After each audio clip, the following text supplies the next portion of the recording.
हाँ भाई, good morning all of you. वैसे देखो, कल हमारा कौन सा टॉपिक समाप्त हो गया था? When are a clear. आज अपन जिस टॉपिक की बात करने वाले हैं वो भी एग्जाम की दृष्टि से बहुत ही महत्वपूर्ण टॉपिक है और हर एग्जाम में कम से कम 2 या 2 से अधिक भी प्रश्न पूछे जाते हैं। जिनमें मान लीजिए अगर रीजनिंग 50 नंबर की आती है या 50 क्वेश्चन आते हैं, वहां आपको कम से कम इस अकेले चैप्टर के 5 क्वेश्चन देखने के लिए मिलेंगे। जैसे आप पीटीटी वगैरह इनकी अगर एग्जाम दोगे तो वहां आपको बहुत सारे प्रश्न 4-5 कम से कम देखने के लिए मिलते हैं और बहुत ही आसान है। टॉपिक का जो नाम है वो नाम है श्रेणी, यानी टॉपिक का जो नाम है वो क्या है भाई? श्रेणी, सीरीज।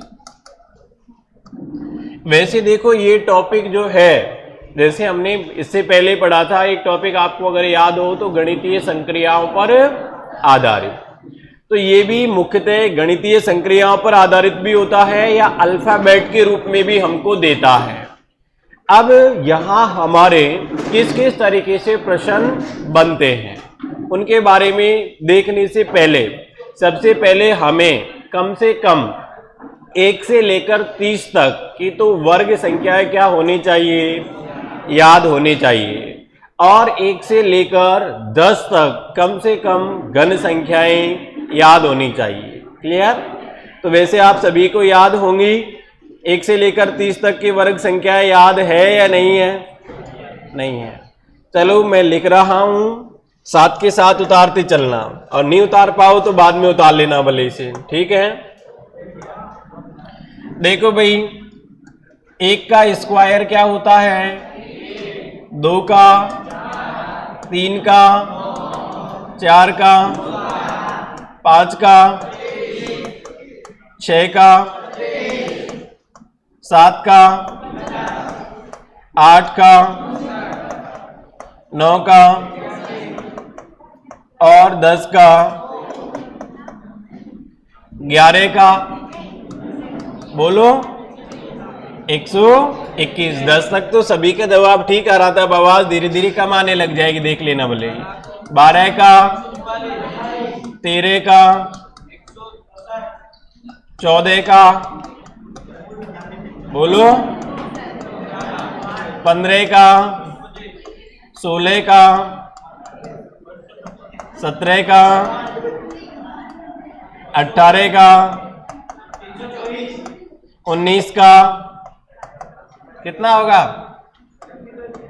और 20 का। क्लियर है? बाकी अब और भी कम पड़ जाएगी, देखना तुम्हारी आवाज। बताओ 21 का 441, 22 का 484, 23 का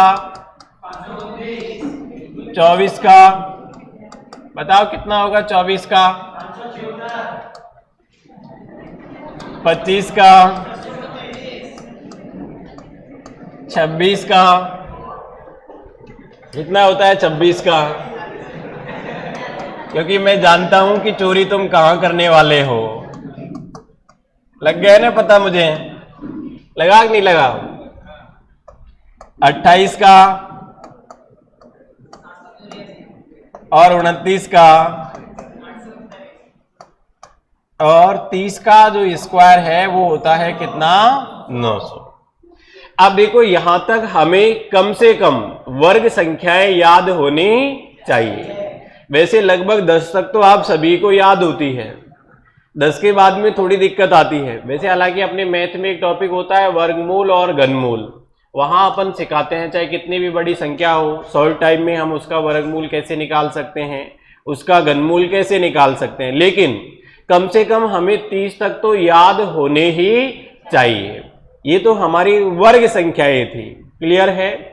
इसके बाद में देखो ऐसे ही हमें 1 से लेकर 10 तक कम से कम घन संख्याएं याद होनी चाहिए। तो यहां साइड में लिख देता हूं मैं घन संख्याएं।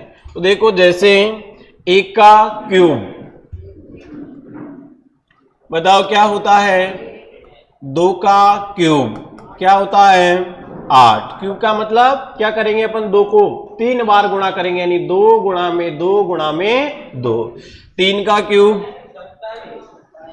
ये हो जाएगा कितना, 27। 4 का क्यूब, 5 का 125, 625 नहीं होता है, क्लियर। 6 का 216, क्या,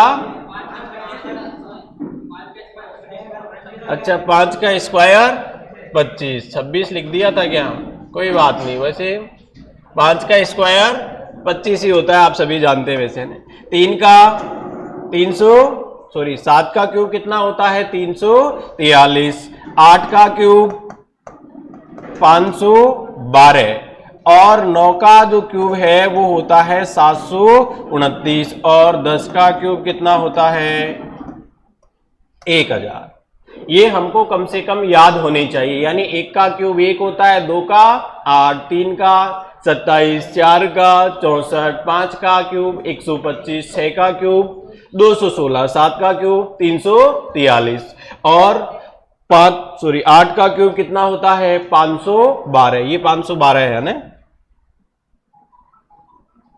यानी 8 का जो क्यूब है वो होता है भाई कितना, 512। फिर 9 का क्यूब 729 और 10 का क्यूब 1000। ये हमें कम से कम याद होने चाहिए, ये मैथ में भी काम में आते हैं और हमारे जब हम श्रेणी पढ़ेंगे रीजनिंग में तो यहाँ भी बहुत सारे क्वेश्चन होंगे जो वर्ग और घन संख्याओं पर आधारित होंगे। अगर ये याद है तो तुरंत हमारा आंसर आ जाएगा, नहीं तो फिर हमको गुणा भाग और ज्यादा करना पड़ेगा। क्लियर, नेक्स्ट चलें। वैसे उतारने का कार्यक्रम अपना समाप्त है, फिर भी 1 मिनट उतार लीजिए भले, कोई दिक्कत नहीं है ना। मैं साइड में हो जाता हूं क्योंकि ये इंपॉर्टेंट चीजें हैं, याद करनी है ताकि हमारी कैलकुलेशन श्रेणी में बढ़ जाए। अच्छा इधर हूं तो इधर की समस्या, चलो उतार लिया होगा सभी ने, उतार लिया। बाकी है जिनका ऐसे करना, घर जाना, घर जाके बाद में वापस वीडियो देख लेना है।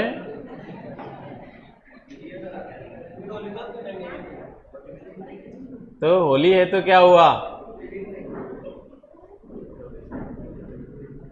ये तो है नहीं कि होली है तो इंटरनेट चलेगा नहीं। उतार लिया होगा सभी ने, बाकी ये जल्दी पूरा करो है ना। बाकी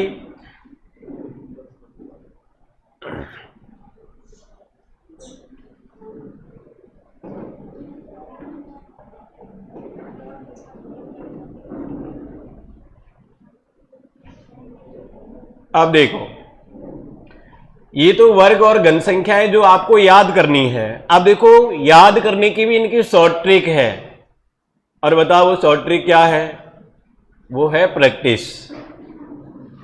क्लियर, यानी ये बार बार रिवाइज करोगे तो अपने आप याद हो जाएंगे। बाकी और इनकी याद करने की इसके अलावा और कोई शॉर्ट ट्रिक है नहीं।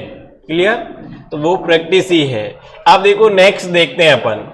अब यहां श्रेणी में किस तरीके के हमारे प्रश्न बनते हैं और किस तरीके से पूछा जाता है।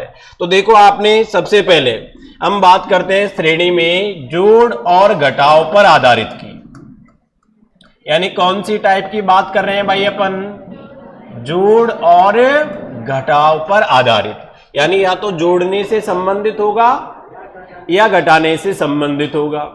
अब देखो ये जोड़ने और घटाने का कार्यक्रम कैसे चलता है, या तो वो संख्याओं को बढ़ते हुए क्रम में जोड़ेगा। जैसे मान लीजिए बढ़ते हुए क्रम में कैसे भाई, शुरुआत में उसने 1 जोड़ा, ध्यान रखना यहां ध्यान से समझना, जो नियम बताऊंगा ज्यादातर उसी से आएगा।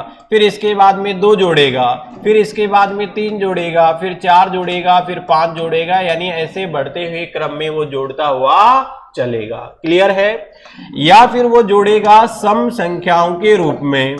आप देखो सम संख्याओं के रूप में कैसे जोड़ेगा, शुरुआत में जैसे मान लीजिए किसी संख्या में 2 जोड़ देगा, फिर इसके बाद में 4 जोड़ देगा, फिर इसके बाद में 6 जोड़ देगा, फिर इसके बाद में 8 जोड़ देगा, फिर इसके बाद में 10 जोड़ देगा, यानी ऐसे सम संख्याओं के रूप में वो जोड़ सकता है। क्लियर है? ऐसे ही वो किस संख्या के रूप में जोड़ सकता है, यानी ऐसे ही वो विषम संख्याओं के रूप में जोड़ सकता है। कैसे? जैसे मान लीजिए शुरुआत में 1 जोड़ा, फिर 3 जोड़ा, फिर 5, फिर 7, फिर 9, फिर 11। इस तरीके से विषम संख्याओं के रूप में भी जोड़ा जा सकता है। क्लियर है? और देखो वो किस तरीके से जोड़ सकता है, और वो भाज्य संख्याओं के रूप में भी जोड़ सकता है। भाई कैसे? भाज्य संख्याओं के रूप में। अब देखो भाज्य संख्याओं के रूप में कैसे? जैसे मान लीजिए शुरुआत में क्या जोड़ेगा? भाज्य संख्या कौन सी होती है सबसे छोटी? कौन सी होती है सबसे छोटी भाज्य संख्या? 2। ध्यान रखना, वैसे ये सारी चीजें अपन मैथ में पढ़ाते हैं, वहां एक नंबर सिस्टम टॉपिक होता है संख्या पद्धति, उसमें 2 भाज्य नहीं है, 2 तो सबसे छोटी अभाज्य संख्या है, और 2 ही एकमात्र ऐसी अभाज्य संख्या है जो कि एक सम संख्या भी है। क्लियर? तो 2 अभाज्य है। अब ये अभाज्य कैसे होती है जब मैथ में पढ़ोगे तब बताएंगे। तो देखो जैसे मान लीजिए शुरू में 4 जोड़ दिया, 4 के बाद में उसने 6 जोड़ दिया। बताओ 6 भाज्य है या नहीं है? यानी भाज्य संख्याएं वे होती है जिनमें एक और स्वयं के अलावा अन्य किसी संख्या का भाग चला जाता हो, तो वे संख्याएं क्या कहलाती है? भाज्य संख्या। तो देखो जैसे 2 था तो भाई 2 में 1 का भी जाएगा और स्वयं 2 का भी जाएगा। हमारा भाज्य संख्या का नियम ये कहता है कि एक और स्वयं के अलावा अन्य किसी का भाग जाना चाहिए, अर्थात जिनके एक से अधिक गुणनखंड किए जा सकते हों वे भाज्य संख्या कहलाती हैं। तो बताओ 2 में 1 और स्वयं के अलावा किसी और संख्या का भाग जाता है क्या? नहीं जाता है, इसलिए 2 क्या है? अभाज्य संख्या है। आ गई बात समझ में? फिर देखो यहां 4 में देखो 1 का भी जा रहा है, 4 का भी, इसके अलावा किसका जा रहा है? 2 का। ऐसे ही 6 में बताओ जा रहा है कि नहीं जा रहा? 3 का, 2 का भी जा रहा है, यानी और कितनी भी संख्याओं का जाए भले ही, लेकिन एक और स्वयं के अलावा किसी एक संख्या का कम से कम जाना चाहिए, तो वो भाज्य कहलाती है। अब देखो यहां ये हमने भाज्य का देखा, फिर 6 के बाद में बताओ कौन सी संख्या होती है भाज्य? 8। 8 के बाद में 9। ध्यान रखना 9 भी क्या है? भाज्य है, क्योंकि 9 में किसका भाग जा रहा है? 3 का, इसलिए भाज्य है। आप सम और विषम का नियम लगाते हो जो कि गलत हो जाता है। फिर इसके बाद में 10, 10 के बाद में 12। इस तरीके से वो भाज्य संख्याओं के रूप में भी जोड़ सकता है। और देखो वो कैसे जोड़ सकता है भाई? अभाज्य संख्याओं के रूप में भी बताओ जोड़ सकता है या नहीं जोड़ सकता? अब देखो अभाज्य संख्याएं कौन कौन सी होगी? एक तो आपकी तरह है, ना भाज्य में गिना जाता है उसको, ना अभाज्य में गिना जा सकता है उसको। क्लियर? यानी अपन ये कह सकते हैं एक न्यूट्रल की तरह होता है ना। हाँ, तो एक ना भाज्य में ना ही अभाज्य में। सबसे छोटी अभाज्य संख्या की हम बात करें तो जैसे अभी मैंने बात भी की थी, वो है 2 है, और 2 ही एकमात्र इकलौती संसार में ऐसी संख्या है जो कि एक सम संख्या भी है। बाकी इसके अलावा जितनी भी सम संख्याएं हैं वो सारी की सारी क्या है? भाज्य संख्याएं हैं। अब तुम सोच रहे होंगे कि टॉपिक तो हमारा रीजनिंग का चल रहा है, लेकिन आज इसमें मैथ कहाँ से आ गई? क्योंकि ये इसी पर आधारित है। ठीक, तो यहाँ देखो इसीलिए तो कहते हैं जिसकी मैथ अच्छी होती है तो लगभग उसकी रीजनिंग अपने आप ही अच्छी हो जाती है। तो यहाँ 2 के बाद में अभाज्य संख्या कौन सी है? 2 के बाद 3 है, 3 के बाद 5, 5 के बाद 7, 7 के बाद कौन सी है? 9 या 11? 11। क्लियर? तो 7 के बाद में 11 और 11 के बाद में 13। वैसे अभाज्य संख्या का अगर हमको देता है तो ज्यादातर यहां तक का ही देता है ताकि स्टूडेंट 7 के बाद में क्या जोड़े? 9 जोड़े, और 9 जोड़कर वो सबसे पहले ऑप्शन में ही देगा, क्योंकि एग्जामिनर भी जानता है कि ये गलती कहा करता है। क्लियर? तो इस तरीके से हमें अभाज्य संख्याओं के रूप में भी जोड़ा जा सकता है या घटाया भी जा सकता है। सम विषम का हो गया, बढ़ते हुए क्रम में हो गया। अब देखो वैसे वो दुगना करके भी जोड़ सकता है या घटा सकता है। अब देखो भाई दुगना करके कैसे, चाहे सम संख्याओं के रूप में हो चाहे विषम संख्याओं के रूप में। जैसे शुरुआत में 2 जोड़ा, फिर 2 का डबल किया, कितना हो गया? ये नियम ध्यान रखना, बाद में आएंगे सारे एग्जाम्पल जब अपन हल करेंगे। फिर 4 का डबल किया, कितना? 8। 8 का डबल किया, 16 का डबल किया, 32। क्लियर? यानी संख्या का दुगना करके भी वो जोड़ सकता है। और देखो वो किस तरीके से जोड़ सकता है, और वो पहाड़े के रूप में भी जोड़ सकता है। अब पहाड़े के रूप में कैसे? जैसे मान लीजिए 3 है, 3 दूनी 6, 3 तिये 9, 3 चौके 12, 3 पंजे 15। इस तरीके से पहाड़े के रूप में भी वो जोड़ सकता है। और देखो वो समान संख्याएं भी जोड़ सकता है। जैसे मान लीजिए 2 संख्या ली, एक में शुरुआत में उसने 7 जोड़ दिया, फिर इसके बाद में उसने 11 जोड़ दिया, फिर 7 जोड़ दिया, फिर 11 जोड़ दिया।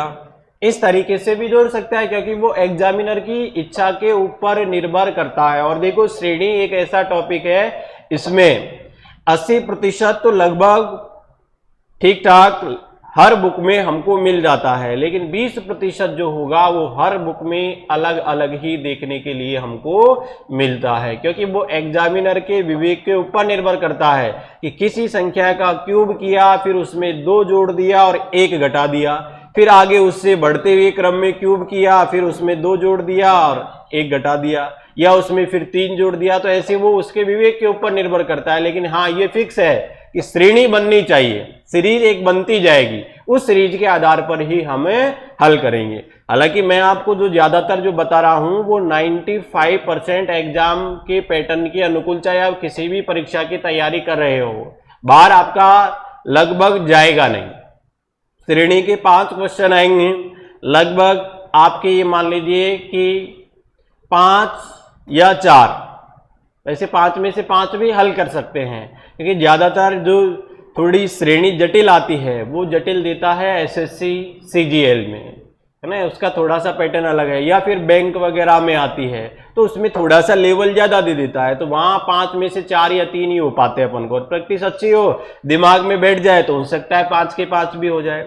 और श्रेणी को हल करते वक्त परीक्षा में हमें क्या सावधानी बरतनी है? सबसे पहले कि एक बार अपन ने देखा, हल किया, अगर दिमाग में सारी बात आई तो वो तुरंत हल हो जाएगा।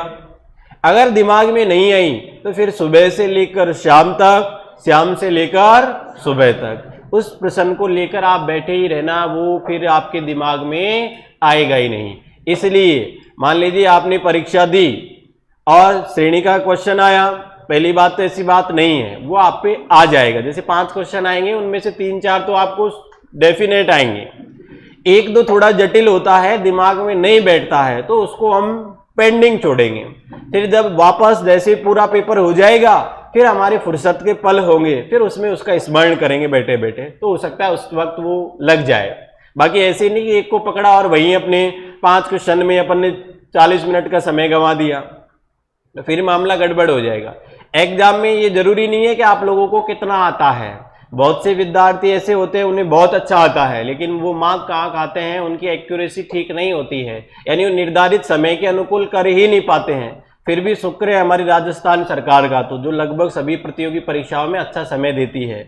बाकी अगर सेंट्रल गवर्नमेंट की अपन बात करें तो वहाँ क्वेश्चन से कम समय दिया जाता है, तो वहाँ तो यही है कि एक क्वेश्चन के लिए मुश्किल से 40-45 सेकंड का टाइम रहता है, वो चाहे मैथ का हो चाहे जीके का हो। अब जीके का तो आप तुरंत याद, एक बार पढ़ा बजरंगबली का ब, शंकर का स, तुरंत लगा देते हो। सॉल्व करने की कहाँ आवश्यकता होती है? मैथ्स और रीजनिंग में, क्योंकि टाइम तो इनमें ही लगता है। अब इनमें भी बहुत सारे प्रश्न आसान होते हैं, जिनका जैसे हमने देखा और तुरंत आंसर आ जाता है। कुछ जैसे मान लीजिए 50 क्वेश्चन आए तो 50 में से लगभग 30-35 तो ऐसे होंगे जिनके फटाफट आंसर आ जाएंगे। 10 मार्क्स थोड़े लेंथी भी होते हैं तो उनको उसके अनुकूल भी हल करना होता है, और कुछ कभी कभार 1-2 एग्जामिनर चला के लेंथी देता है कि ताकि स्टूडेंट इसी में उलझा रहे, तो फिर हो सकता है कि ऐसे क्वेश्चन हमको फिर वहां पर छोड़ना भी जरूरी हो। जरूरी नहीं है कि हमें 100 में से 100 आएंगे तो ही नौकरी लगेगी, इतनी मेरिट भी नहीं जाती है, फुल में से फुल जाती है क्या कभी, है ना। आपके यहाँ तो नहीं गई, बाकी सेंट्रल गवर्नमेंट में कभी कभार फुल में से फुल भी जाती है, वो अलग मैटर है। आप तो सेंटर की अभी तैयारी कर ही नहीं रहे हो, उनसे पूछना कभी उनका दर्द क्या होता है, क्योंकि क्या करें बेचारे, पैटर्न ही ऐसे हैं, कभी कभार हो जाते हैं मामले हैं।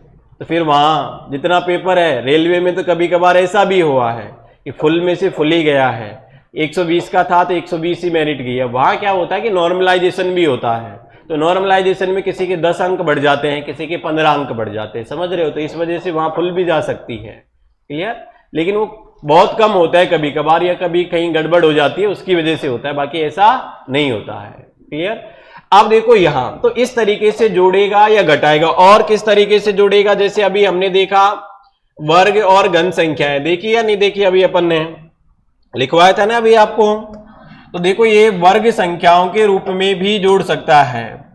अब वर्ग संख्याओं के रूप में कैसे जोड़ेगा, मान लीजिए शुरुआत में 1 का वर्ग जोड़ दिया, फिर इसके बाद में 3 का वर्ग जोड़ दिया, फिर इसके बाद में 5 का वर्ग जोड़ दिया, फिर इसके बाद में 7 का वर्ग जोड़ दिया। बताओ विषम संख्याओं के रूप में भी वर्ग करके क्या कर रहा है, वो जोड़ रहा है। या लगातार भी जोड़ सकता है, जैसे 1 का वर्ग किया, 2 का वर्ग किया, फिर 3 का वर्ग किया, 4 का वर्ग किया, लगातार भी जोड़ सकता है, या विषम संख्याओं के रूप में भी जोड़ सकता है, क्लियर है। या ऐसे भी जोड़ सकता है, एक सम संख्याओं के रूप में 2 का वर्ग किया, 4 का किया, 6 का किया, क्लियर। ऐसे ही घन संख्याओं के रूप में भी जोड़ सकता है। अब देखो घन संख्याएं, जैसे मान लीजिए 1 का क्यूब, फिर इसके बाद में 2 का क्यूब, फिर 3 का क्यूब, फिर 4 का क्यूब, ऐसे भी जोड़ सकता है। या ये जो घन संख्याएं हैं इन्हें भी सम और विषम संख्याओं के रूप में जोड़ सकते हैं, यानी शुरुआत में 1 जोड़ेगा, 1 का क्यूब, फिर 3 का क्यूब जोड़ेगा, फिर 5 का क्यूब जोड़ेगा, फिर 7 का क्यूब जोड़ेगा, यानी मेन नियम तो हमारे यही है। अब इनमें बहुत सारे नियम हमारे बन सकते हैं, क्लियर हो गई बात यहां तक। तो ये था हमारा जोड़ने घटाने पर आधारित। तो बताओ यहां तक आप सभी को वैसे समझ में आ गया होगा। अब हम एग्जाम्पल देखते हैं कि एग्जाम में किस तरीके से आते हैं। तो देखो देखते हैं, जैसे मान लीजिए कि यहां अगर थोड़ा बहुत आपको ऐसा लगे और उतारना भी हो तो जैसे जैसे समझाता हूं उस वक्त भले ही उतार लिया करो, कोई दिक्कत नहीं है। अब जैसे यार अपन को प्रश्न देगा और कहेगा कि नीचे दी गई श्रेणी में अगला पद कौन सा होगा।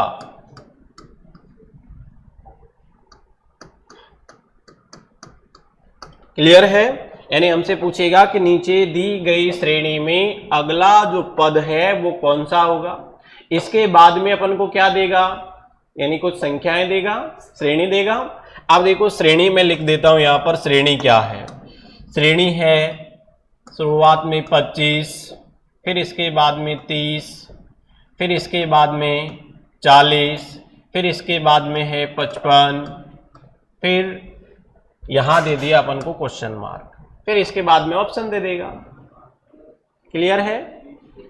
तो देखो यहां तो हम किस तरीके से हल करेंगे, तो यहां हम देखेंगे जैसे 25 से 30, बताओ कितना जोड़ा है, 5 जोड़ा है, क्लियर। फिर 30 से 40, बताओ कितना जोड़ा, 10। फिर 40 से 55, बताओ कितना जोड़ा, 15। क्लियर है। तो बताओ अब किसकी बारी है, क्या जोड़ेगा, कैसे पता लगा, 5, फिर 5 बढ़ा दिए 10, फिर 5 बढ़ा दिए 15, फिर अपन 5 जोड़ेंगे, तो यानी यहां जोड़ना है कितना, 20। तो बताओ अगर 55 में हम 20 जोड़ेंगे तो कितना आएगा, कितना,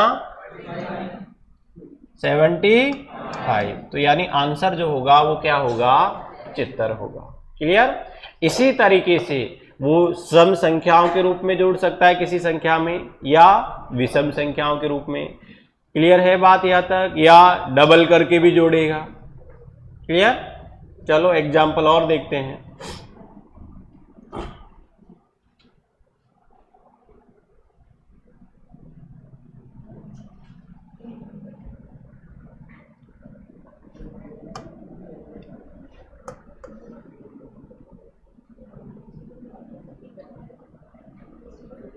एक बार 2-3 एक साथ लिखता हूं, फिर 2-3 को एक साथ समझा देंगे अपन।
अब देखिए भाई, जैसे ये हमारे पास में 4 एग्जाम्पल है। क्लियर है? अब देखो इन सब में नियम जो मैंने आपको शुरुआत में बताए हैं, चाहे सम संख्या के रूप में हो, चाहे विषम संख्या के रूप में हो, क्लियर, भाज्य के रूप में हो या अभाज्य के रूप में हो, या उनका डबल करके उसमें जोड़ा गया हो। जैसे देखते हैं अपन पहला प्रश्न, सब में वही है, यानी अगला पद हमको ज्ञात करना है या क्वेश्चन मार्क के स्थान पर क्या आएगा। तो बताओ यहां 17 से 24 कितना ऐड किया है? 5, तो यानी 7 ऐड किया है। ठीक, फिर यहां पर 24 से 31 7 ऐड किया है। 31 से 38, तो बताओ यहां भी कितना ऐड होगा? तो बताओ 38 में 7 ऐड किया तो 45, यानी यहां पर हमारा जो आंसर होगा वो क्या होगा? 45। अब देखो आगे भी चेक कर सकते हो, 45 में 7 ऐड करेंगे तो 52, और 52 में 7 ऐड किए तो 59। क्लियर है? ऐसे ही देखो यहां पर 30 से 23 यानी कम हो रहा है, तो इसका मतलब क्या किया होगा? माइनस किया होगा। तो देखो 30 से 23 पे गए, कितना माइनस किया है? 7। फिर 23 से 17 बताओ कितना माइनस किया है? 6। क्लियर? फिर इसके बाद में यहां 17 से 12 बताओ कितना माइनस किया? 5। फिर 12 से 8 कितना माइनस किया? 4। क्लियर? और फिर 8 से आगे चलेंगे, बताओ अब किसकी बारी है? 3 की बारी है। क्लियर? तो यहां पर 3 घटाएंगे, तो बताओ 8 में से 3 घटाएंगे तो आंसर जो होगा वो क्या होगा? 5 होगा। क्लियर है? अभी तो सिर्फ जोड़ने और घटाने पर आधारित है, इसलिए अभी आपको अनुमान लग रहा है। ध्यान रखना, इसमें अभी बहुत सारी टाइप हम पढ़ने वाले हैं धीरे धीरे। कभी गुणा करेंगे, भाग करेंगे, फिर कुछ जोड़ेंगे, ऐसे ऐसे भी चलेगा। एक एक में 3-3, 4-4 तरीके से अपन को हल करना पड़ेगा। गुणा, भाग, जोड़ सब इसमें आएंगे अभी हमारे। और भी अलग भी श्रेणी बनती है जटिल भी। आप में से कई देखते हैं ना व्हाट्सएप वगैरह पे, उनके आंसर कहीं मिलते ही नहीं है। जैसे एक कोई और मेरे पास भी कोई लेके आया था एक दिन, 1 रुपए ये शेष कैसे बचा, इधर ज्यादा है उधर इतना ही बांटा है ना? तो वो इन्हीं के भटकते हैं। बाकी एग्जाम में ऐसे नहीं आते हैं, आपके एग्जाम का पैटर्न के अनुकूल ही देता है। अब देखो 0 से यहां क्या जोड़ा वो हमको मालूम नहीं है, क्लियर है। तो यहां से हम आगे चलेंगे इस तरफ, तो यहां से यहां भी क्या जोड़ा नहीं मालूम, कोई बात नहीं, आगे चलते हैं, क्योंकि जब आगे से पकड़ में नहीं आता तो हम पीछे से पकड़ने की कोशिश करते हैं, क्लियर है। तो 8 से 15 बताओ कितना जोड़ा, 7 जोड़ा है। फिर 15 से 24 कितना जोड़ा, 9 जोड़ा। बताओ क्या ये दो संख्याओं से आपको कुछ पता लगा है कि किसके रूप में जोड़ रहा है, अभाज्य संख्याओं के रूप में या सम संख्याओं के रूप में या विषम संख्याओं के रूप में? कौन सी संख्याओं के रूप में, विषम संख्याओं के रूप में। क्योंकि मान लीजिए यहां 9 की जगह क्या आ जाता, 13 होता, या सॉरी 11 होता, 13 नहीं 11 होता, तो हमें पता लग जाता कि किसके रूप में जोड़ा है, अभाज्य संख्याओं के रूप में जोड़ा है। तो देखो 7 से पहले कौन सी होगी विषम संख्या, 5, और 5 से पहले 3, देख लेते हैं। 0 में 3 ऐड करेंगे तो कितना आ जाएगा, 3, तो आंसर क्या होगा 3। फिर बताओ 3 में 5 ऐड किया, 8 आया कि नहीं आया, आ गया। ऐसे यहां चलते हैं, देखो 1 से 3 बताओ कितना जोड़ा होगा, 2 जोड़ा होगा। फिर यहां कितना जोड़ा होगा, 4। फिर यहां कितना, 8 जोड़ा है क्या। अब देखो यहां, यानी देखो पहाड़े के रूप में तो है नहीं, चलो ये तो था, 2 का पहाड़ा कितना होता है, यानी 2 दूनी 4। फिर 6 आना चाहिए था, लेकिन यह क्या है, तो इसका मतलब पहाड़े के रूप में तो नहीं जोड़ा है, तो डबल हो सकता है। 2 का डबल किया, 4 का डबल किया, अब किसका डबल करेंगे, तो बताओ 8 का डबल क्या होता है, 16, क्लियर। तो बताओ 15 में 16 जोड़ेंगे तो 31, क्लियर। अब किसकी बारी है आगे, 16 का डबल चेक कर लेते हैं। तो बताओ 16 का डबल कितना होता है, 32। तो बताओ 31 में 32 जोड़ेंगे तो कितना आएगा, 63 आएगा कि नहीं आएगा। तो इसका मतलब ये वाली बात सही है, क्लियर है। यानी जो अपन ने शुरुआत में बताए उसी पे आधारित है या नहीं है, क्लियर है। और देखो वर्ग संख्याओं के रूप में भी हमको किस तरीके से देता है,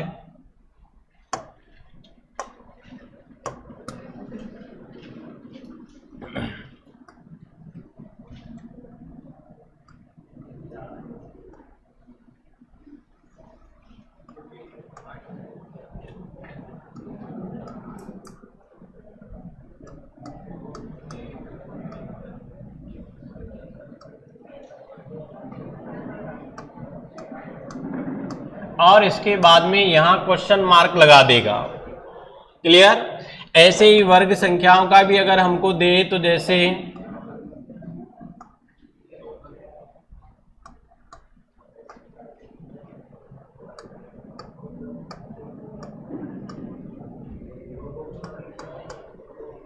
और यहां पर क्या होगा, क्लियर। अब देखो हमें कैसे पता लगेगा कि ये घन संख्याओं के रूप में है या वर्ग संख्याओं के रूप में है। तो सबसे पहले तो हम जोड़ने का देखेंगे, तो यहाँ 26 जोड़ा गया है, फिर यहाँ तो कुछ और ही जोड़ा गया है। जोड़ने और घटाने का जो चलता है उसमें थोड़ा डिस्टेंस जो होती है अंकों के बीच की वो कम होती है, तो वहां जोड़ने घटाने का नियम ही लगता है। लेकिन जब ज्यादा मात्रा में कमी और वृद्धि हो तो फिर वहां कुछ और होता है। अब यहां हमें तुरंत याद आ जाना चाहिए, इनको देखते ही पता लग गया होगा। वैसे आपको ये सारी की सारी बताओ कौन सी संख्याएं हैं, कौन सी संख्या है, घन संख्याएं हैं, क्लियर। अब घन संख्याओं को भी कैसे, अब घन संख्याओं को भी वो बढ़ते हुए क्रम में लिख सकता है, घन संख्याओं को विषम संख्याओं के रूप में लिख सकता है, भाज्य संख्याओं के रूप में लिख सकता है, अभाज्य संख्याओं के रूप में लिख सकता है, डबल करके भी लिख सकता है। वो उसके ऊपर निर्भर करता है वो किस तरीके से लिखना चाहता है। तो देखो यहां अगर हम देखेंगे तो भाई क्या है बताऊं,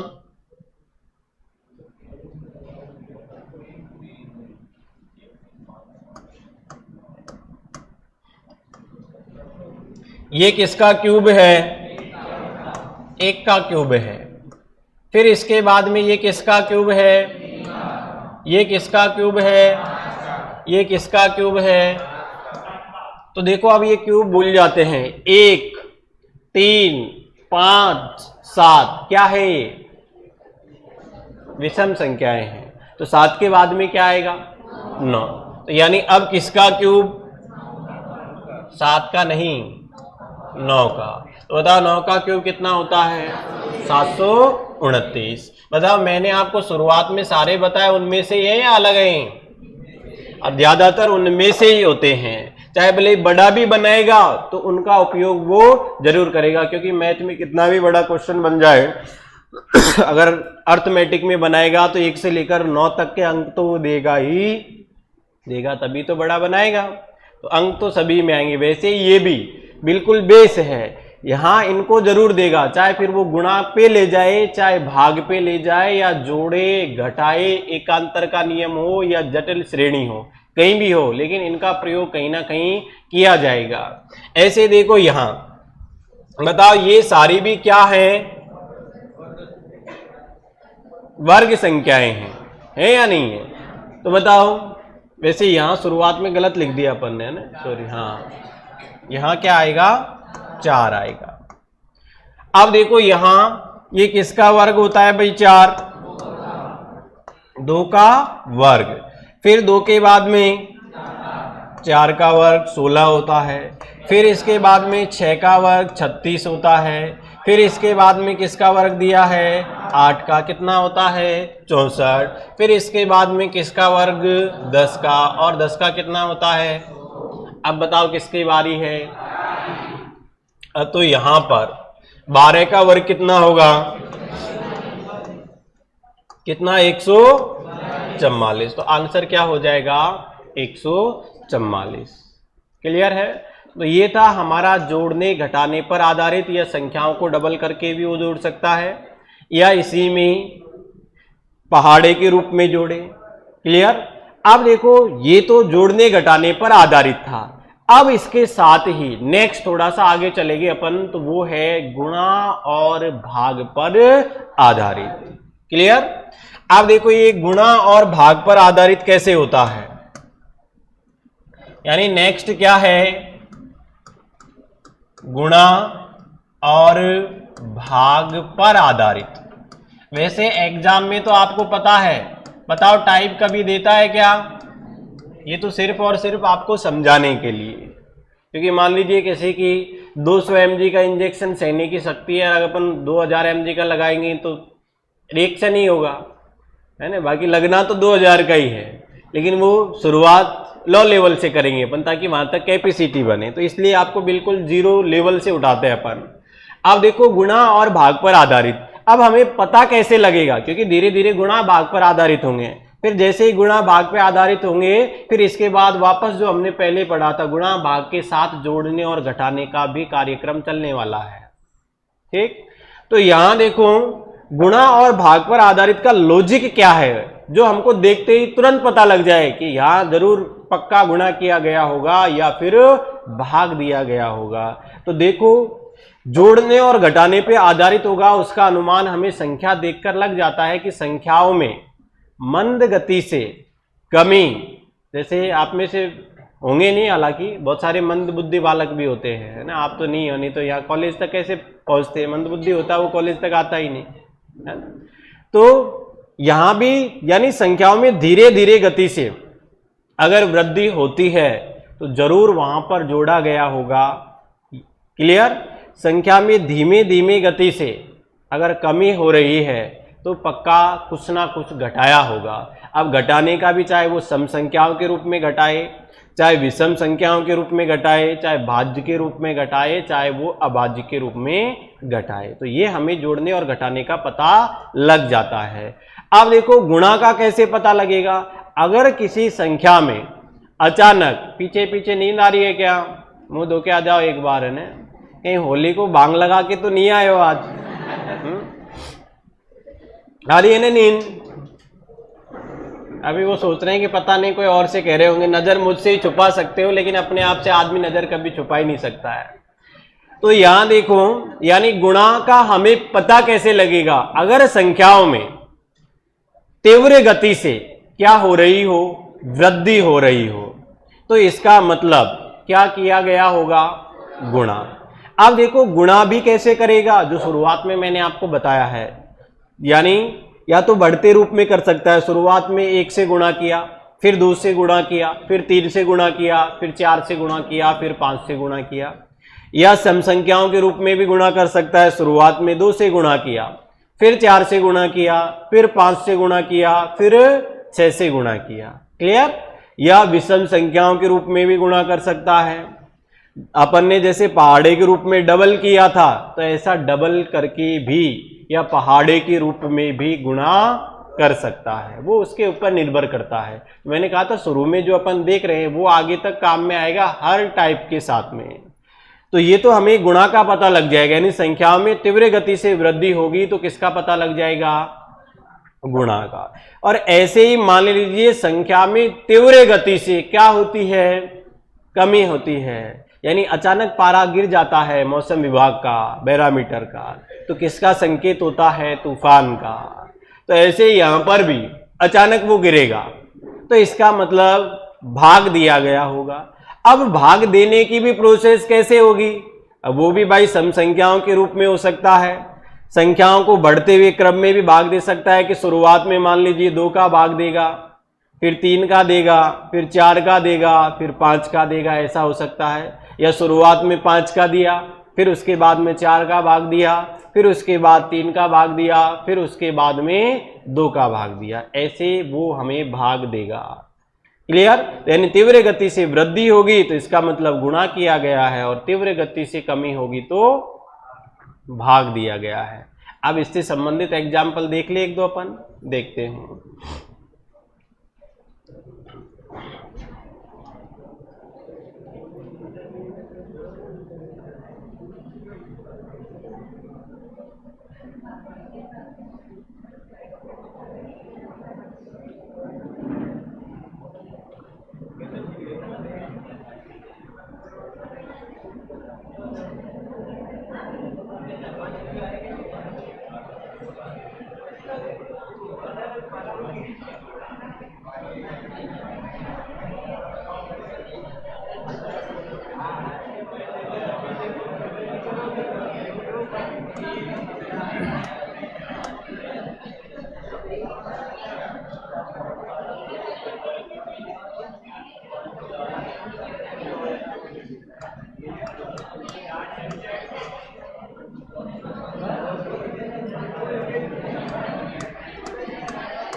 अब देखो भाई, ये तो एक छोटा सा एग्जाम्पल है जो समझने के लिए अपन बता देते हैं।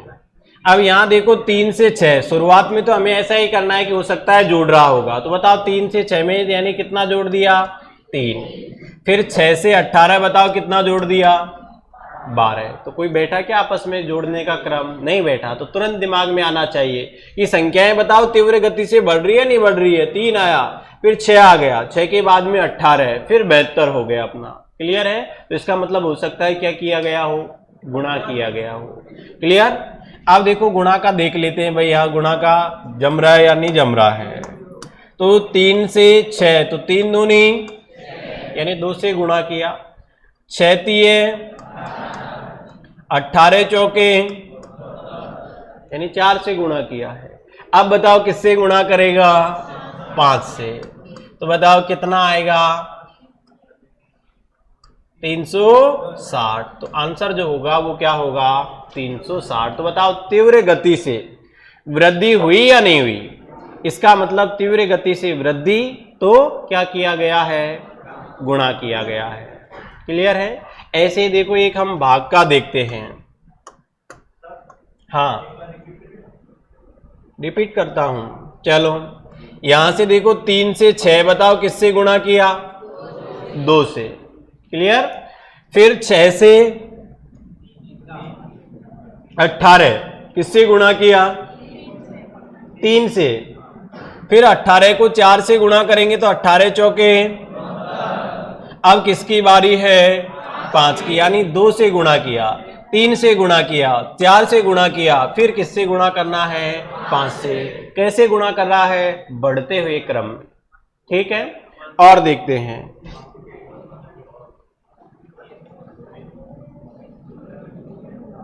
अभी तो बहुत करवाएंगे, चिंता मत करो ना। अभी तो गुणा भाग के साथ में अब जोड़ने घटाने का भी बताएंगे। एक बार एक एग्जाम्पल भाग का और समझा देते हैं, फिर इनके साथ में जो पीछे पड़ा था वो भी आ जाएगा, यानी जोड़ने घटाने का भी चलेगा।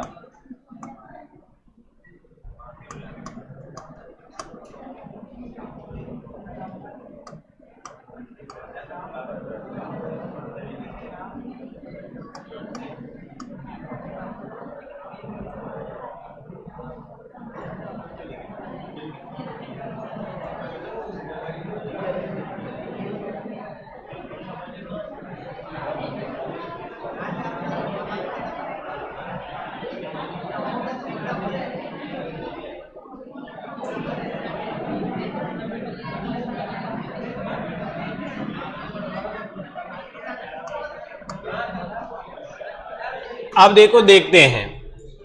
बताओ यहां कैसे हमें पता लगा? बताओ कौन सा नियम होगा? तीव्र गति से बढ़ रहा है मान या घट रहा है? तो इसका मतलब पक्का क्या किया गया होगा? भाग। अब भाग भी कैसे दिया है? अब देखो, भाग का जैसे है ना, तीव्र गति से घटता है, तो या तो आगे से हल कर लो, और आगे से मामला नहीं लगे ठीक ठाक तो फिर कहां से चलते हैं अपन? पीछे से। क्लियर? तो पीछे से चलें तो ठीक रहता है भाग वाले में, तो आपको इजी वे में समझ में आ जाएगा। तो यहां से शुरुआत करते हैं। तो देखो, अब पीछे से देखो, यहां से देखेंगे तो चिन्ह किसका होगा? भाग का होगा। और पीछे से, इसका मतलब उल्टा काम कर रहे हैं अपन। बताओ भाग का उल्टा क्या होता है? गुणा होता है। तो पीछे से देखोगे तो गुणा के रूप में देखोगे, फिर अगर आगे से देखना है तो फिर किसके रूप में? भाग के रूप में। आगे बात समझ में? अगर पीछे से देखना है तो वो गुणा के रूप में बदल जाएगा। आगे से देखोगे इस तरफ से तो तीव्र गति से कमी हो रही है, इसका मतलब भाग दिया है। और पीछे से देखेंगे तो यानी इसी की तरह हो जाएगा, तीव्र गति से आगे की ओर आएंगे, इसका मतलब वृद्धि हो रही है, तो गुणा किया गया होगा। तो पीछे से देख लेते हैं, बाकी भाग आगे से भी बता देते हैं। तो देखो, 14 को किससे गुणा करें ताकि ये आ जाए अपना 42? तो बताओ किससे गुणा किया? अब 42 को किससे गुणा करें ताकि 168 आ जाए? तो यहां देखो 4 से, तो 4 दूनी 8 और 4 चौके 16। ऐसे ही देखो, यहां से यहां चलेंगे तो अब गुणा किससे करेंगे? 5 से। तो 8 पंजे 40। क्लियर? फिर कितने हो गए? 5 चौके 20 और 4 24,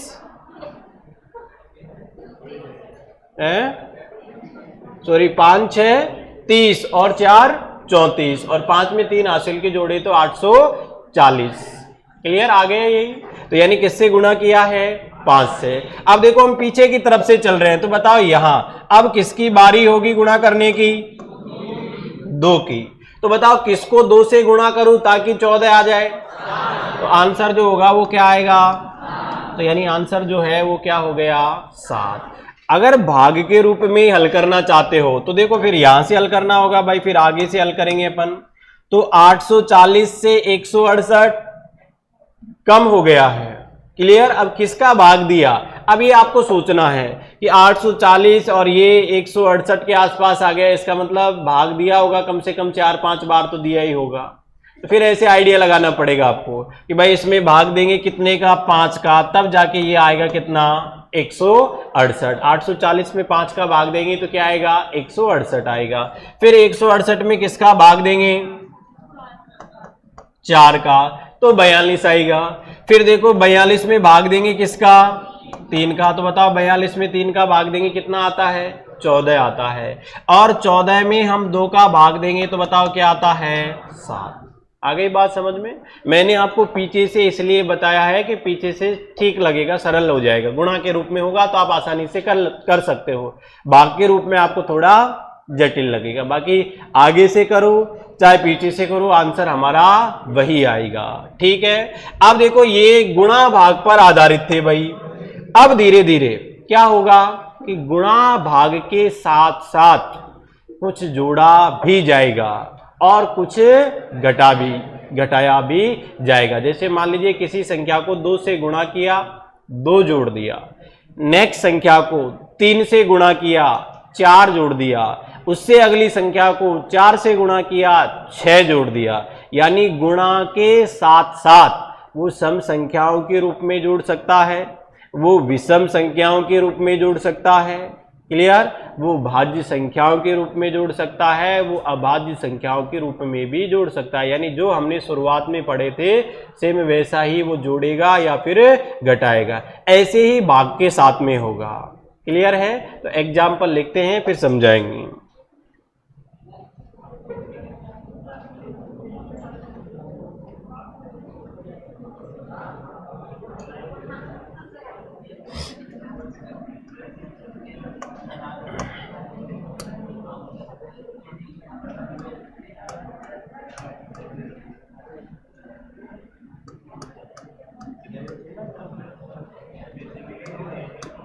और इसकी आप जितनी प्रैक्टिस करोगे उतना ही आपको अच्छे से समझ में आएगा ही, ये ध्यान रखना।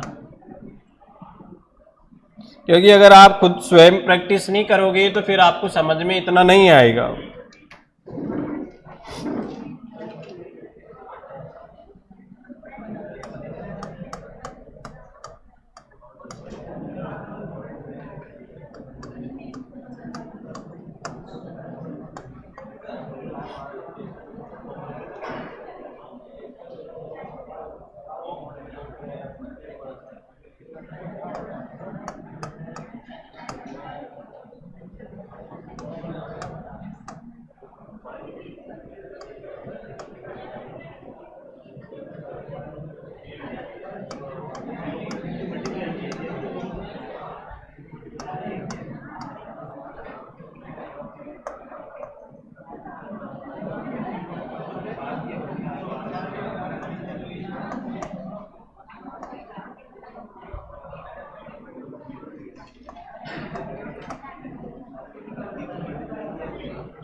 क्लियर? जैसे ये हमारे सामने 4 एग्जाम्पल हैं, हल करते हैं, तरीका सबका वही है, यानी या तो गुणा किया गया होगा या फिर भाग, है ना। वैसे भाग का भी दिया नहीं है मैंने तो आपको दिख भी नहीं रहा होगा। अब देखो गुणा के साथ साथ कुछ जोड़ेगा भी और कुछ घटाएगा भी, तो वो कैसे पता लगेगा?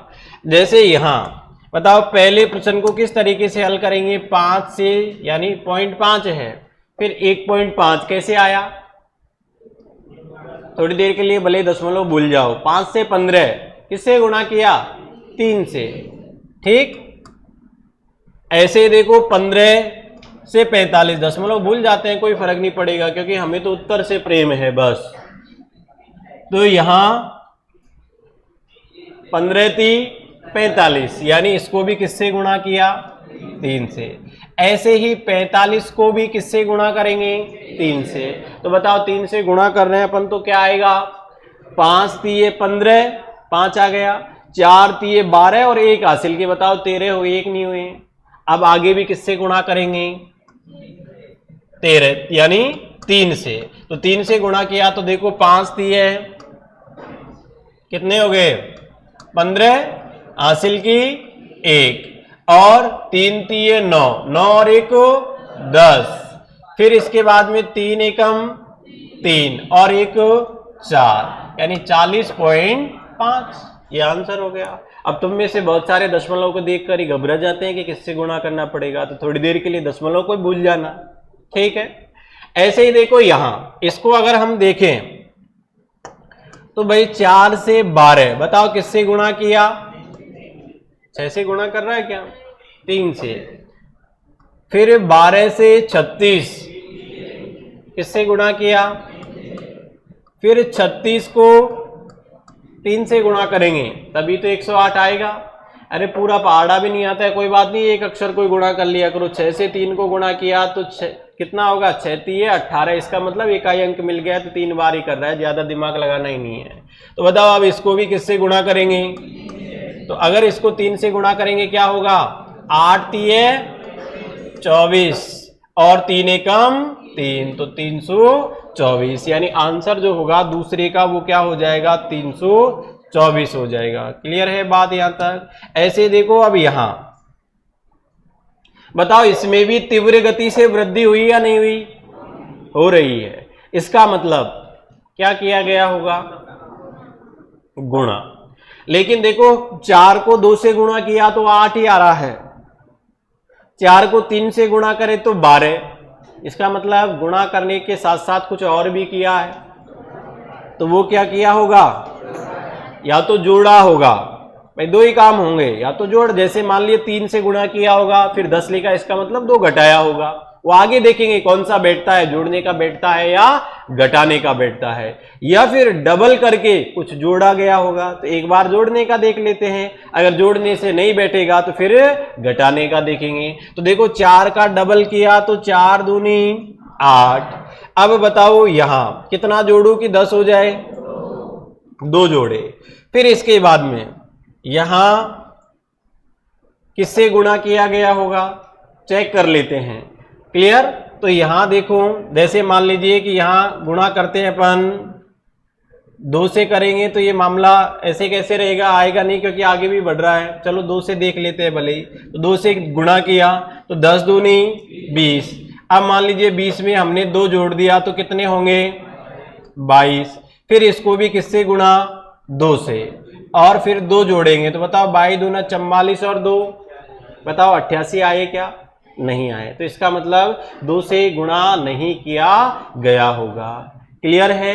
अब किससे गुणा किया गया होगा भाई, 2 के बाद में किसका नंबर है, 3 का। वैसे इसका भी मैं शॉर्ट बताऊंगा आपको, चिंता मत करो। बीच में कुछ और तो नहीं मिटा दिया अपन ने इसके अलावा,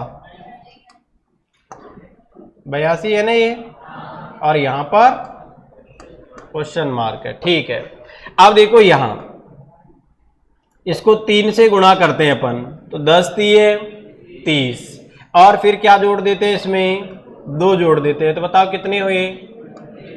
अब इसको किससे गुणा करेंगे, 4 से, तो जम रहा है क्या, नहीं जमा है।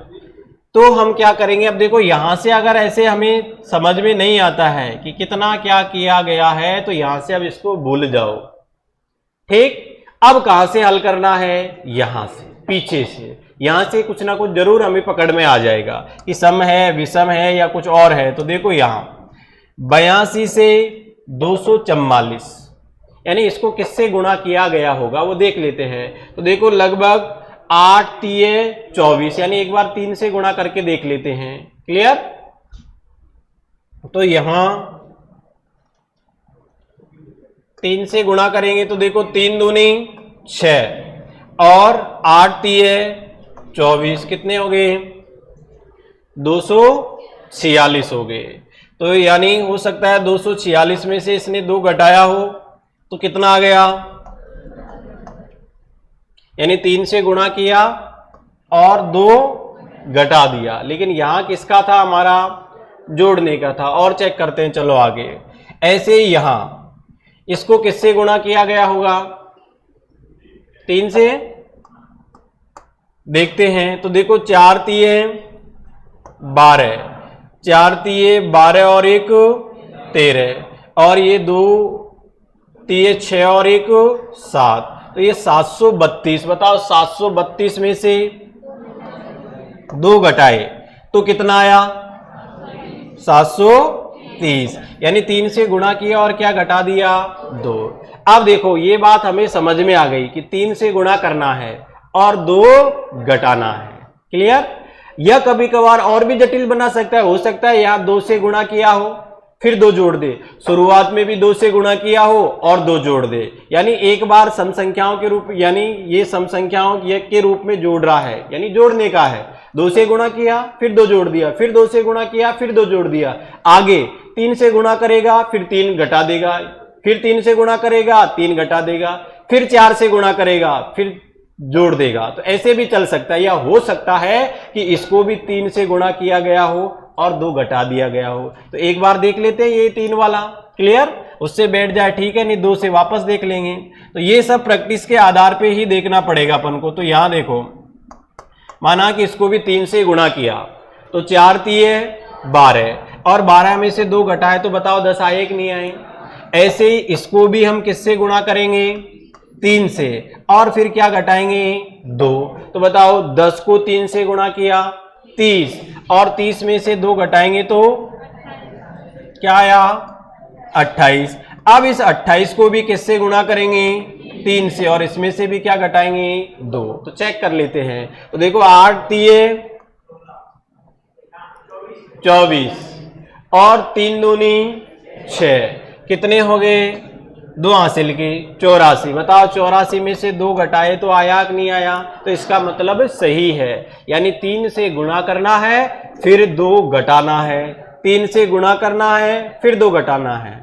क्लियर। तो आगे से आपको अगर समझ में नहीं आए तो मैंने आपको बता दिया कहां से, पीछे से, तो तुरंत समझ में आ जाएगा। ऐसे ही देखो, वैसे लगभग आप अपना समय आज का हो गया है। बताओ इसमें क्या कर रहा है, लास्ट वाले में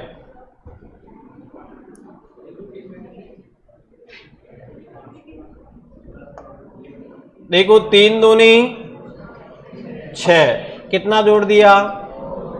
ऐसे ही 8 तिये, क्योंकि 8 दूनी 16 और ऐसे तो जोड़ नहीं रहा है, 8 तिये 24, क्या घटा दिया 2 घटा दिया। अब देखो ऐसे ही बताओ यहां किसकी बारी है, अब 3 से गुणा कर रहा है या 4 से, 3 से गुणा कर रहा है क्या।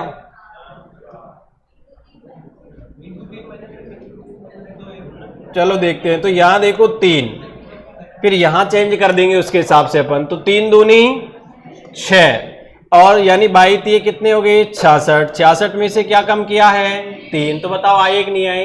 तो देखो यहां पर हमारा ये वाला नहीं, यानी जोड़ने का नहीं है, क्या है घटाने का है, ये हमें पता लग गया है। क्लियर। तो अब वापस वहीं चलेंगे अपन। तो यहां देखो, इसको यहां सब में गुणा किससे किया है, तो इसको भी किससे गुणा करेगा 3 से, और यहां जोड़ने की जगह शुरुआत में देखो 2 जो घटाया है 3 घटाया है, तो इसका मतलब यहां कितना घटाएगा 1। तो यानी यहां पर कितना घटाएगा, ये इसको 3 से गुणा करेगा और 1 घटाएगा। अब क्रम बैठा कि नहीं बैठा। क्लियर।